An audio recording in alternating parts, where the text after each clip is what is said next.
बागेश्वर धाम पीठाधीश्वर पंडित धीरेन्द्र कृष्ण शास्त्री पहुंचे वृंदावन।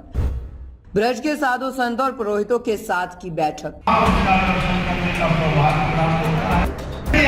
सम्मान हो सके तो ब्रज की सीमा में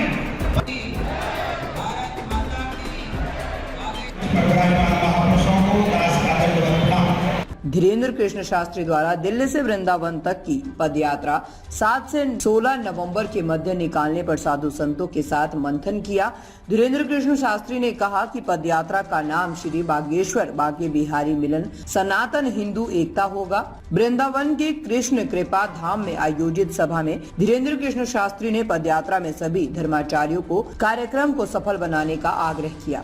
बैठक में करीब 200 से अधिक साधु संत, महंत और ब्रजवासी शामिल हुए और साथ ही बीजेपी सांसद मनोज तिवारी भी मौजूद रहे। बैठक में निर्णय लिया गया कि पदयात्रा में हिंदू राष्ट्र को लेकर लोगों को एकजुट करना लक्ष्य होगा और साथ ही ब्रज में मांस मदिरा की बिक्री पर रोक लगाने के लिए लोगों को जागरूक करेंगे। क्या लगता है कि यात्रा की जरूरत इसलिए पड़ रही है, भारत को पुनः खंड खंड करने की तैयारी है। भारत में लगातार विदेशी ताकतें सक्रिय हैं। सनातनीय परंपरा पर लगातार उंगली उठाई जा रही है।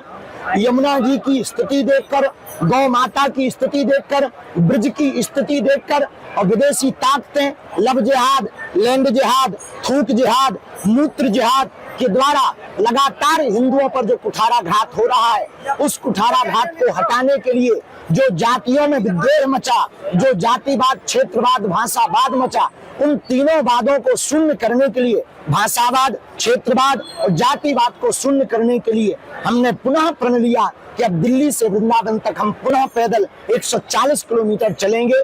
इस कात्यायनी माता मंदिर से चलकर श्री धाम वृंदावन आएंगे। बांके बिहारी के दर्शन करके यमुना महारानी के क्षेत्र में पदयात्रा को विराम करेंगे। सनातन की सरकार है, सनातन की मांग करी जा रही है जी। सनातन की सरकार है और आप हिंदू राष्ट्र की मांग कर रहे हैं। तो हिंदू राष्ट्र की मांग हमें कागज पे नहीं चाहिए, लोगों के दिलों में चाहिए।